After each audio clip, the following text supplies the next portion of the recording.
Hey guys, welcome back to my channel, or welcome if you are new. Today we are doing another true crime video. It's been a little bit, you guys, since I've done any true crime type of video here on my channel. I think the last one that I did was around like Halloween. So I thought we need to bring this shit back, okay? As we all know, it's, the holiday season. It's Christmas time. And so I really wanted to do a case that kind of, went along with the whole Christmas vibe, even though this is a very, sad and heartbreaking case. Christmas is supposed to be all about happiness and joy. You guys know I like to add a little bit of horror into everything I do. So today, you guys, we're actually going to be talking about the Christmas killings that happened in Dayton, Ohio. 26 years ago, a Christmas horror settled over Dayton, Ohio, when 4 friends decided to go on a killing spree for no fucking reason. Over the course of 3 days, starting on Christmas Eve on 1992, 6 people were killed. This included acquaintances, ex-lovers, and even strangers. So our story begins, you guys, with Laura Taylor, who was 16 at the time, and Marvelous Keene, who was 19 at the time.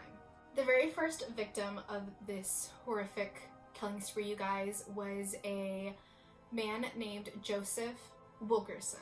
And the way that they lured him into their trap was by Laura and Marvelous telling him that they wanted to have an orgy in exchange for a little bit of cash. They needed some extra money for the holidays and stuff like that, so that is what they told him. When Joseph met up with Laura and Marvelous, he was actually met with 2 other of Laura and Marvelous's friends, Heather Matthews, which she was 20 at the time, as well as DeMarcus Smith, and he was 17 at the time.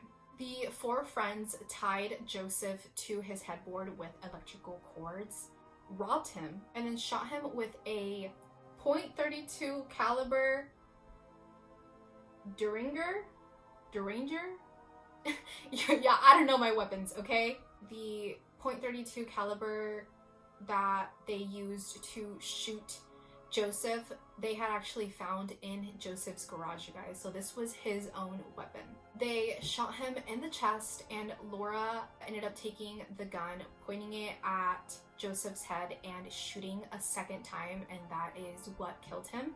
After the friends killed Joseph, they rummaged through his house and stole his car, and they were basically using his house as like a base for the next few days.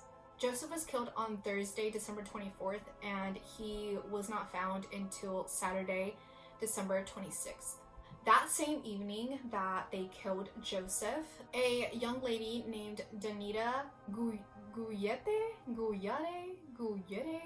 Again, so sorry, I don't know how to pronounce some of these names. She was using the phone at a phone booth when Marvelous approached her and fired 9 shots into the phone booth, 5 of which hit Danita and killed her. And this was said to be because he wanted her Fila shoes. He fired 9 times, 5 of which hit her, all because of some shoes.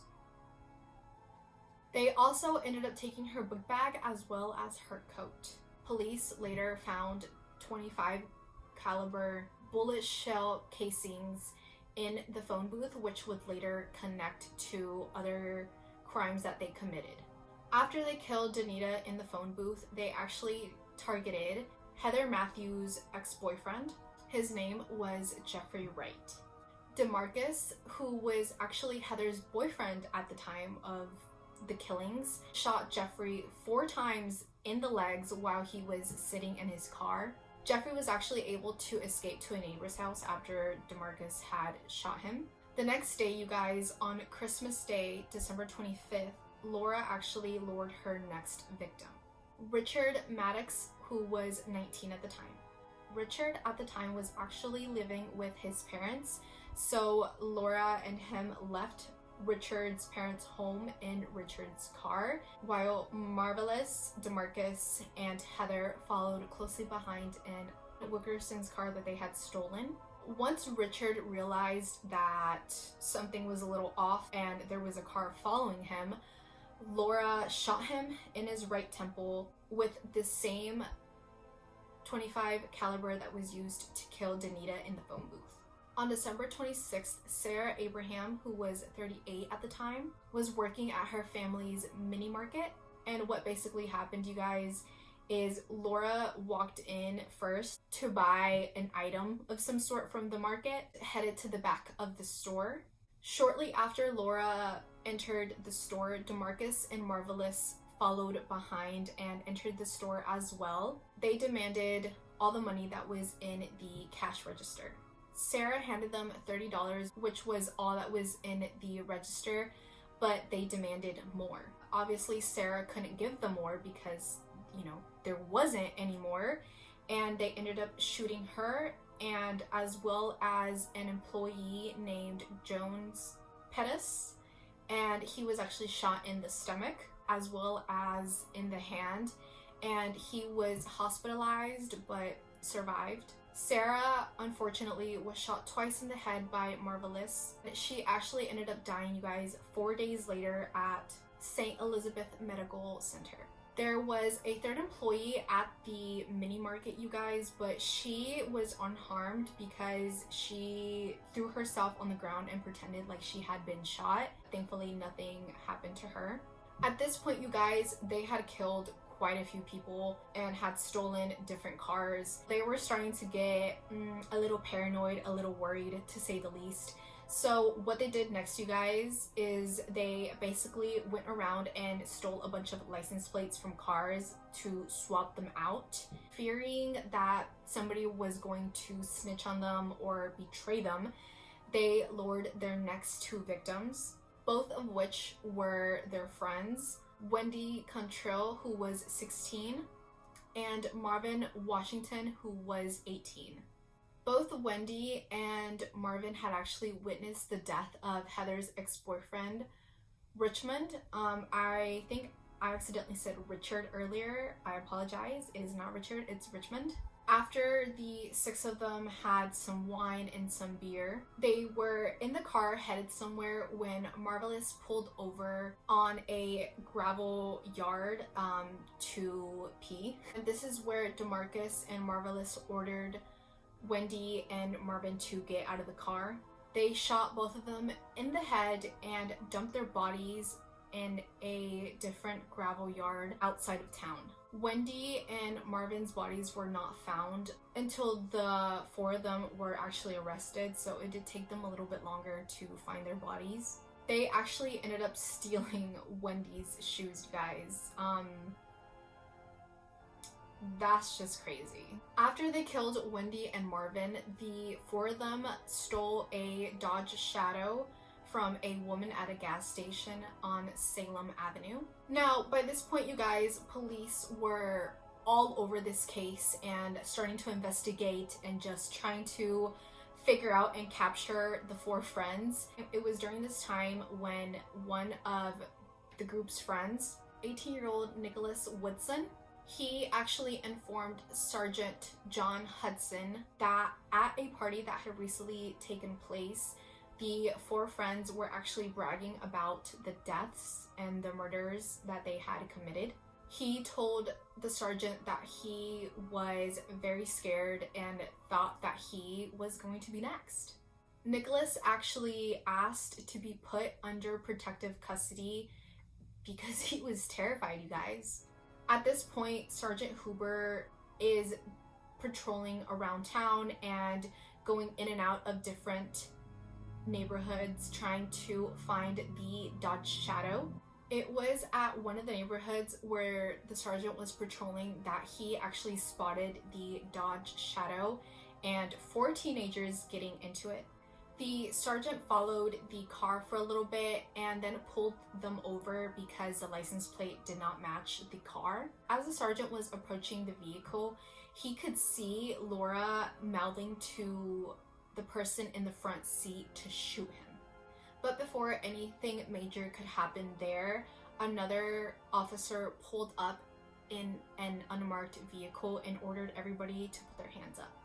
Once the four of them were in police custody, they all confessed except Laura, who remained silent. A priest actually ended up going to visit Laura, and after the priest's visit is when she confesses that there are 2 bodies that they haven't found, which of whom belong to Wendy and Marvin.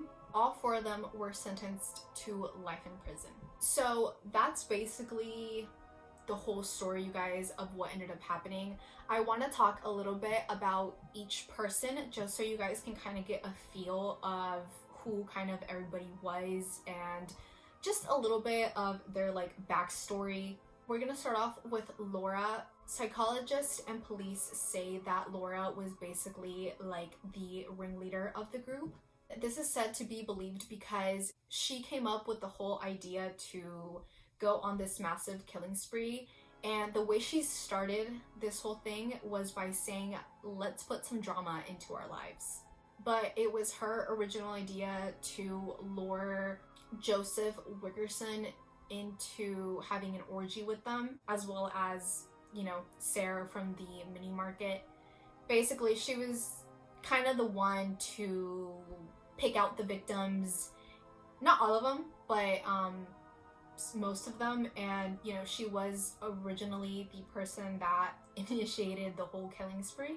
Now, Marvelous Keen, you guys, was actually the one that surprised everybody the most. He wasn't a violent person up until that point, and he was not a killer.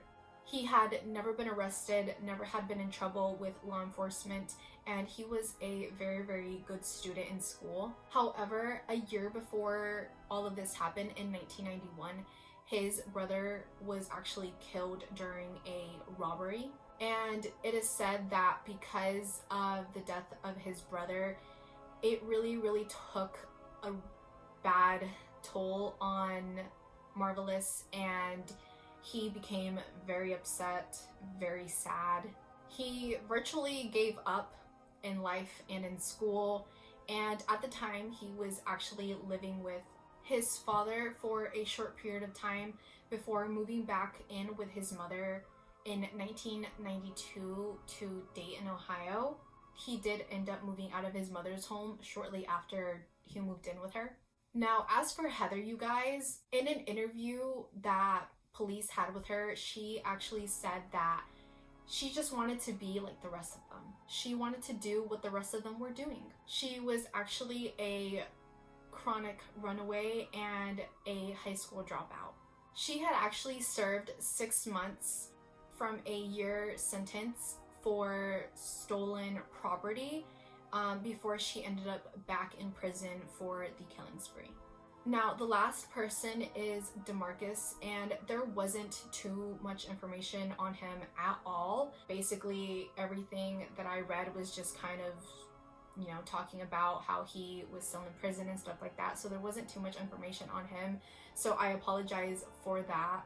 But you can kind of get a sense as to, you know, who everybody was. It is just really heartbreaking, you guys, and really sad, especially for the victims and family of the victims to go through something so horrific, especially during this time of year. Like I said at the beginning of the video, this is a time of joy, a time of happiness, a time of friends and family, and when something so traumatic and so tragic happens, I can't imagine the holidays being easy on anyone involved in this. My heart and prayers go out to the families and friends of the victims of this killing spree. It's so sad, you guys. People are weird, okay? So that's actually going to be it for today's video, you guys. I know this is, you know, a little damper on the holiday season, but like I said at the beginning, I like to add horror into everything I do. I think it's a Scorpio thing. But I hope you guys enjoyed this video, maybe learned about something new. I hope you guys have an amazing rest of your day, a dope-ass rest of your week. Beware, you guys, of who you surround yourselves with. I always say that when I make these videos, but it's so true because it's just insane. The people that you least expect it from are the people that end up doing the craziest things. Y'all stay safe. I'll see you guys in the next video. Bye, guys.